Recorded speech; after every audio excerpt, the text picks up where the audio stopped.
ప్రియ భగవత్ బంధువులారా, ప్రభు సన్నిధానంలో ఈనాడు మనం గోదా కళ్యాణ మహోత్సవంలో ఆ ఉత్సవాన్ని సేవించడానికని ఉపస్థితులమని ఉన్నాము. కళ్యాణాలు చాలా చాలా మనం సేవించుంటాం.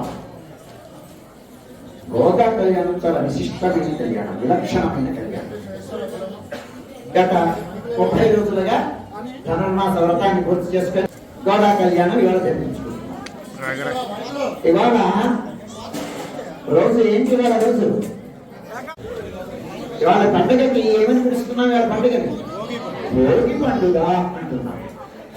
ఈ పండుగకి ఎందుకు వచ్చింది పేరు? గౌతమ్మ భోగింద్రశయానుడైనటువంటి శ్రీరంగనాథుడిలో ఐక్యమైనటువంటి రోజు. అందుకోసమని ఈ పండగకి భోగంలో అనుభవించినటువంటి రోజు కనుక అమ్మవారు ఈ పండగకి భోగి అని పేరు వచ్చింది. అందుకని భోగి పండుగ రోజునే గోదా కళ్యాణం జరుగుతుంది.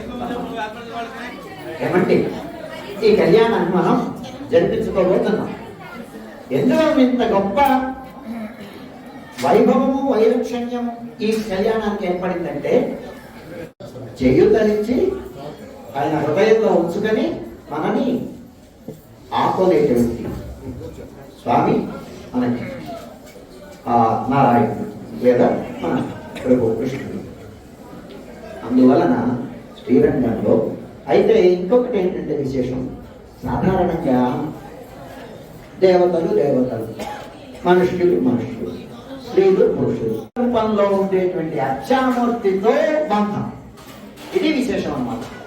సీతారాముల కళ్యాణం చేస్తాం, రాధాకృష్ణుల కళ్యాణం చేస్తాం, లక్ష్మీనారాయణ కళ్యాణం చేస్తాం, పార్వతీ పరమేశ్వరుల కళ్యాణం చేస్తాం, లోకల్లో కళ్యాణాలన్నీ చేస్తాం కదా.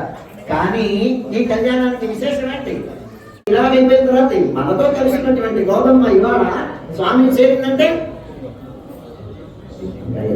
ధన్యజీవి ఆమె చేత ఆమె నడచిన మార్గంలో, ఆమె చెప్పినటువంటి సూక్తులతో, ఆమె ఆచరించినటువంటి వ్రతంతో మనం పునీతలమైతే మన జన్మ చరిత్రది, మనకి కూడా మోక్షం నిశ్చయించే.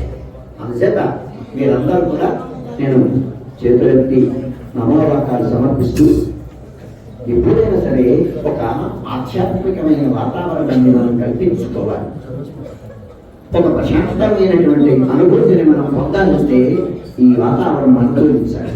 దానికి తగినటువంటి వాతావరణాన్ని మనమే కల్పించుకొని మన మనసా వాచ మనం స్వామిని మనం సేవిస్తే మన హృదయాన్ని ఆయన మీద ఆయన పాదాల మీద మనస్సుని వశం చేసుకొని మనస విభిన్నమైనటువంటి వ్యాపకాలకు ఇవ్వదు కేవలం స్వామిని సేవిస్తూ ఉండి ఆయన ఒకసారి దర్శనం చేసి ఉన్నట్లయితే శ్రీరంగానికి మీరు వెళతారు, శంకర మండపాన్ని చూస్తారు, గోడమ్మని చూస్తారు. స్వామిలో అజ్ఞమైనటువంటి ఆ సన్నివేశాన్ని మనం అంతా ప్రదర్శిస్తాం.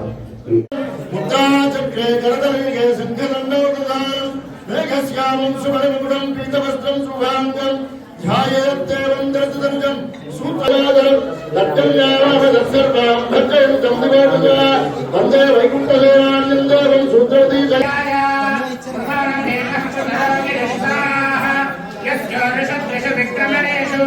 అక్షరం భవనాని విష్ణా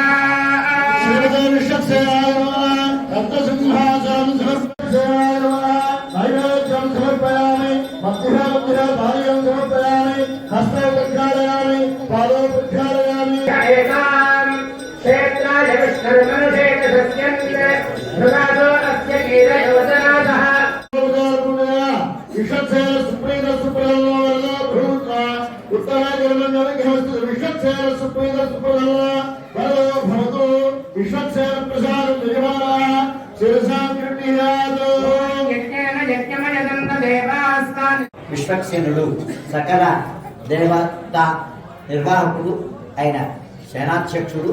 అట్లాంటి సేనాధ్యక్షుడిని స్వామి హే విశ్వక్సేన భగవన్ నువ్వు అధ్యక్ష్యం వహించి ఈ కార్యక్రమాన్నంతటిని నీ యొక్క ఆజ్ఞ మేరకు కన్సర్నలతో నువ్వు ఉపస్థితి కలిగి ఈ కార్యక్రమాన్ని జరిపించు అని విశ్వక్సేనుని ఆరాధన చేస్తున్నాం. ఆ విశ్వక్సేనుని యొక్క ప్రసాదాక్షతల్ని మనం అవదలలాడుతాం.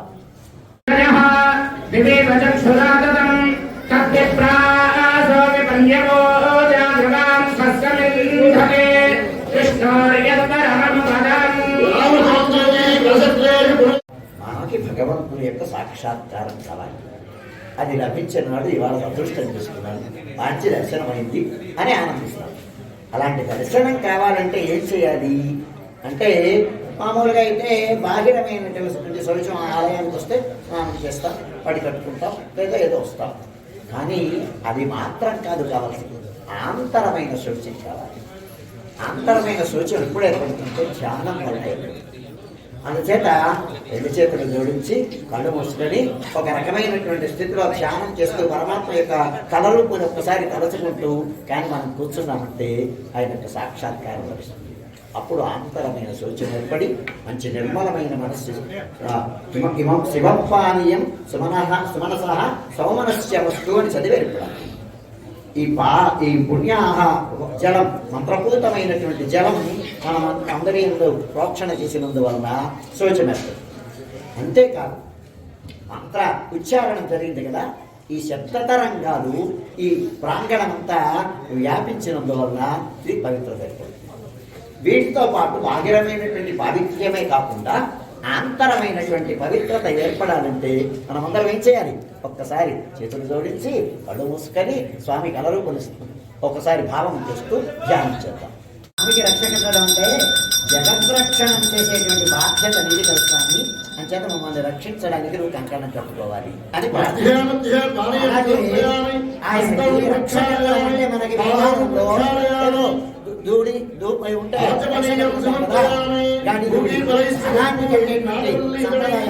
కళ్ళకి యశోదమ్మ రక్ష కట్టింది.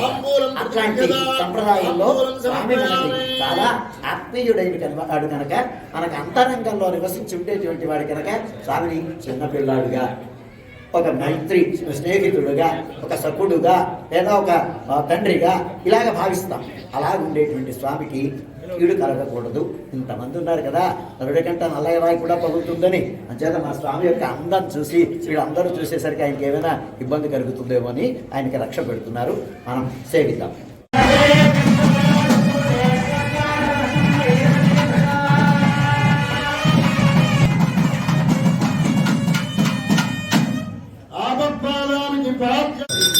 నాడు బ్రహ్మచారి నారాయణ తర్వాత ద్వితీయ యజ్ఞోపవీతాన్ని సమర్పిస్తున్నారు. ఏంటంటే కారణం, ఆశ్రమాలన్నింటిలోనూ గృహస్థాశ్రమం చాలా గొప్పది కాదు. ఎందుచేతనంటే ఇటు బ్రహ్మచారుల్ని అటు వానప్రస్థుల్ని సన్యాసుల్ని అందరినీ ఆదరించగలిగినటువంటి ఆశ్రమం ఏంటంటే గృహస్థాశ్రమం.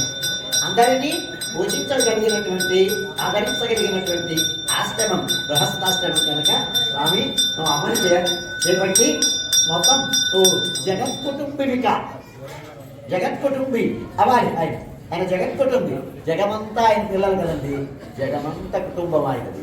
అంచేత అలాంటి స్వామిని నువ్వు జగత్కుటుంబి వెళ్ళి మమ్మల్ని అందరినీ అనుగ్రహించు స్వామి అని ప్రార్థిస్తూ ద్వితీయ యజ్ఞోపవీత ధారణాన్ని జరిపించబోతున్నారు. చిత్తగించండి.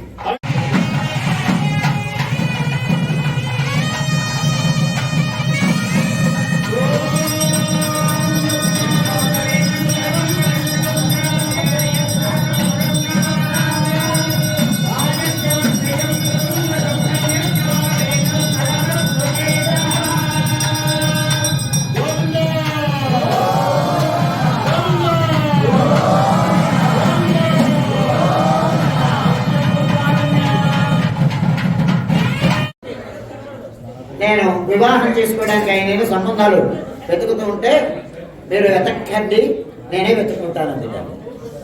అంటే అర్చామూర్తిని నేను వివాహం చేసుకుంటాను అంటే 108 దివ్య తిరుపతిలో ఉండేటువంటి మూర్తులన్నింటినీ అందరినీ ఆయన వర్ణించి చెప్పారట. చెప్తే చివరికి శ్రీరంగ క్షేత్రంలో ఉండేటువంటి ఆ రంగమన్నారిని ఆమె వలచింది. అందుచేత ఇవాళ మ్యాట్రిమోనీకి వెళ్ళాల్సిన అవసరం లేకుండా ఆమె వలచింది. అంటే నాన్నగారు చెప్పారు ఈయన ఇలా ఉంటాడు, ఈయన ఇలా ఉంటాడు, ఈయన ఇలా ఉంటాడని చెప్పేసరికి ఈమెని భరించింది. మన ఆగమశాస్త్రంలో అష్టౌ బ్రాహ్మణాన్ ప్రశయితాన్ని మంచి మనస్సు కలిగినటువంటి వాళ్ళు, అనుభవత్తులైనటువంటి వాళ్ళు, వయోవృద్ధులైనటువంటి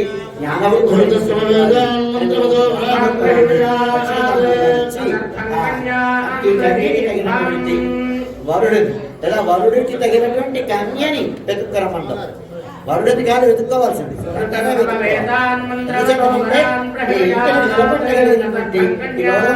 కాపాడగలిగినటువంటి, ఇంటికి దీపం పెట్టగలిగినటువంటి, వంశాంకురాలైనటువంటి, గుణవంతులైనటువంటి, శీలవంతులైనటువంటి కన్యని వెతుక్కు తెచ్చుకోవాలి. అంచేత ఇది సంప్రదాయం. కన్యాభరణం అనేటువంటి కార్యక్రమాన్ని జరిపిస్తున్నారు. పరవాసుదేవుడు ఆ అర్చా పూర్తిగా ఉండేటువంటి శ్రీరంగనాథ శర్మ అనేటువంటి ఆయన రంగరాజు. ఆయన ఆ రంగరాజు రంగేశీయం రాజవద అర్హణీయం అని ఆ రాజ లాంఛనాలన్నింటినీ అనుభవించేటువంటి ఆ వర్మ రంగనాథ శర్మ గారిని ఆయనని ఇచ్చి ఆయన కోసమని అమ్మాయిని వెతకడం కోసమని వెళ్ళారనమాట. అమ్మాయి తాలూకు వాళ్ళు వాళ్ళ వైభవం ఏంటో ఇప్పుడు మనకి చెప్తున్నారు, ఆలకించండి. ఉద్భవించినటువంటి సాలావృత గోత్రంలో ఉద్భవించినటువంటి ఆమె ఆ విష్ణుచిత్తుల వారి యొక్క కుమార్తె. విష్ణుచిత్తుల వారు అనగానే మనకి ఏం తెలుస్తుంది? ఎప్పుడూ విష్ణువుని చిత్తమందు ఉంచుకునేటువంటి ఆయన మనస్సులో ఎప్పుడూ పరమాత్మ ఉంటాడట. అలాంటి మహానుభావుడైనటువంటి ఆయన యొక్క పెంపకంలో పెరిగినటువంటి అమ్మాయి గోదమ్మ. ఆమె కోసమని మేము వెతుకుతున్నాం. అంటే రంగనాథుడిని రంగనాథుడు విష్ణుచిత్తుల వారు ఏం తక్కువ, రంగనాథుడికి ఏ రకమైనటువంటి ప్రతిపత్తుల్లో ఈయన కూడా అది అలాంటి ప్రతిపత్తి కలిగినటువంటి ఆయన మన విష్ణుచిత్తుల వారు.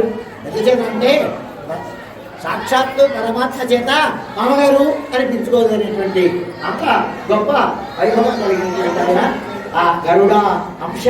అట్లాంటి ఆయన గరుడాంశ సంభూతులైనటువంటి వారు.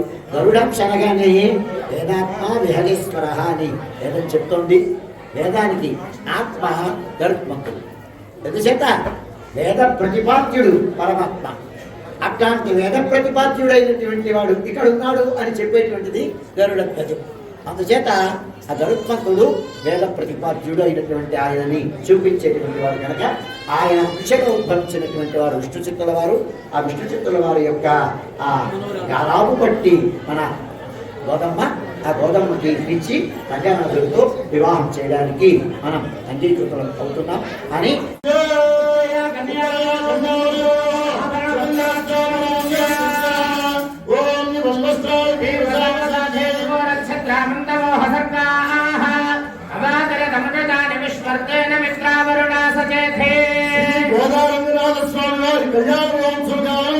ఈనాటి కళ్యాణ దాతలు సమర్పించే ఉపచారాలు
కన్యా దానం చేయడం. కన్యా కనక సంపన్న కనకాభరణ యుజితాంతాస్యామి విష్ణవే తుభ్యం బ్రహ్మలోక జిగీషయ అని. కన్యాదానం చేసినందువలన బ్రహ్మలోక ప్రాప్తి లభిస్తుంది. అందుచేత ఆ కన్యాదానం అనేది చాలా గొప్పది. అలాంటి కన్యాదానం ఇచ్చేటప్పుడు దానం ఏదిచ్చినా వట్టి దానం ఇవ్వకూడదు. సహిర్ణ్యోదక ధారాపూర్వక మహంకరిష్యే. సాలగ్రామం ఇచ్చినా కన్యానిచ్చినా ఏ దానం చేసినా హిరణ్యంతో కూడి దానం ఇవ్వాలి. ఇది శాస్త్రం చెప్పింది. చిన్న మెత్తు బంగారం మీద లేకుండా కన్యాదానం చేస్తామా అని మనకి వ్యవహారం. చేత అమ్మాయిని ఇచ్చినప్పుడు ఎరుపు మెక్కలు వేసుకొని కన్యాదానం చేయకూడదు. అలంకారం కోసమని చేస్తాం, అవి చేయకూడదు. బంగారంతో ఉన్నటువంటి హిరణ్యమయి అయినటువంటి పిల్లనే దానం చేయాలి. అలాంటి కన్యాదానం చేసే కదండి. ఎవరామె? హిరణ్మయి ఆమె. హిరణ్య ప్రాకారం అని ఆమెకి. సముద్ర తనయ రత్నాకరుడు కదండి. రత్నాలకి కానీ వజ్రాలకి కానీ వైడూర్యాలకి కానీ బంగారానికి కానీ కుదవలేదు. ఆమె ఐశ్వర్యానికి ముసగట్టినటువంటి ఐశ్వర్య రూపిణి ఆమె. అందుచేత ఆమె ఇస్తున్నామండి మీకు చికెన్ లోటు లేకుండాను. ఎవరు ఏం కోరినా కానీ స్వామి ఇవ్వడానికి తగినటువంటి ఆమె ఎక్కడ ఉంది ఇప్పించేదాన్ని. ఆయన ఇవ్వడానికి ఉంటే ఇవ్వమని అన్ని వాళ్ళు ఉండాలి కదా. ఇచ్చినప్పుడు కూడా నేను ఇవ్వాలంటే ఏం చేయాలి? ఎవరి దగ్గరికైనా వెళ్ళినప్పుడు ఇచ్చినప్పుడు ఏం చేస్తాడు? ఆవిడ ఏం చూస్తాడు? బలవద్దా చూసేసరికి రాముడు చెప్పాడండి. వాడు సీతమ్మ చెప్పింది. తామింగితజ్ఞ సంప్రేక్ష్య మభాషే జనకత్మజ వైదేహి సుభగే హారం ఎస్య కృష్ణ శివామిని అని ఇంద్రుడు పంపించేట ఆ ముత్యాలహారాన్ని అది వేసింట. ఆయనకి ఇస్తే తీసుకెళ్ళి ఈ హారం ఎవరికి ఇవ్వాలి అని చూస్తే పౌరుషం విక్రమో బుద్ధికి అని సర్వశ అంటే ఆ హారాన్ని ఆంజనేయ స్వామిలో వేసుకుంటారు. సీతమ్మని రామయ్యని కలిపినటువంటి వాడు కదండి హనుమంతుడు. అంతకన్నా గొప్ప సేవకుడు కానీ అంతకన్నా భక్తుడు కానీ ఎవరుంటారు? అందుకోసమని ఆయన వేసింది హారాన్ని. నువ్వు చాలా ఇంగితగిలివాడివి ఇయ్యను. అందుచేత అట్లాంటి అమ్మని స్వామికి ఇచ్చాం. ఇక మనకి కొదవలేదు.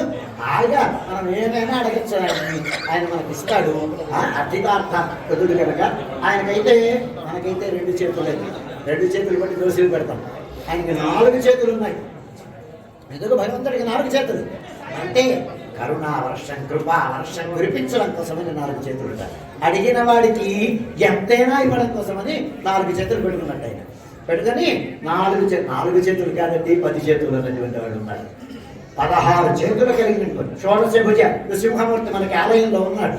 ఎందుకు నృసింహస్వామి 16 భుజాలు అంటే అడిగిన వాళ్ళందరికీ లేదనకుండా ఇచ్చేటువంటి వాడు మన స్వామి కనుక అట్లాంటి స్వామిని మనం ప్రార్థిస్తాం.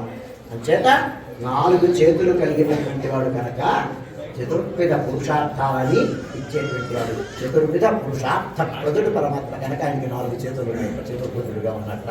అంచేత అట్లాంటి పరమాత్మని మనం అమ్మ ఆయన చేపడుతోంది. ఆ కన్యా దానం అనేటువంటి కార్యక్రమం అయింది. అయిన తర్వాత చూర్ణిక పఠనం జరగబోతుంది.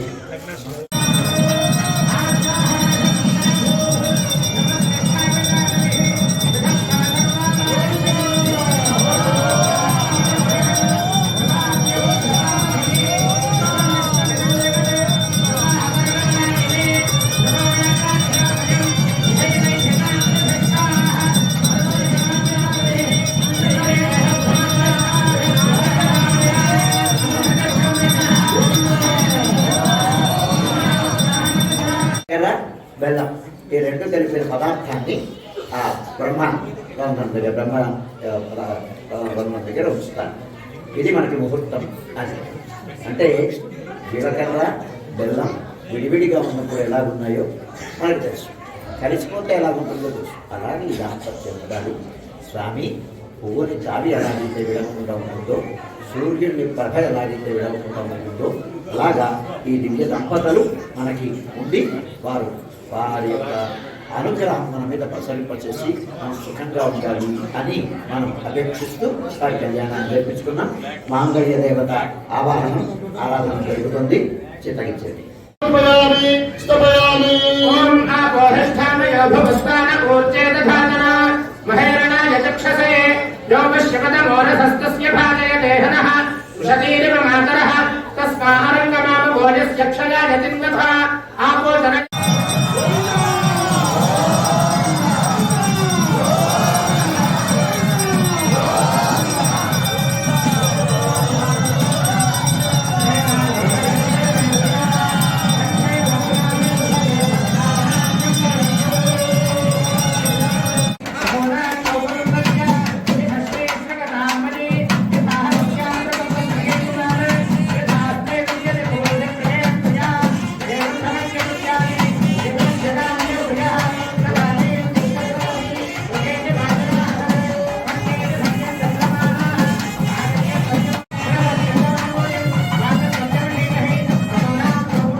ఈ జ్ఞానం ఎవరిచ్చారు?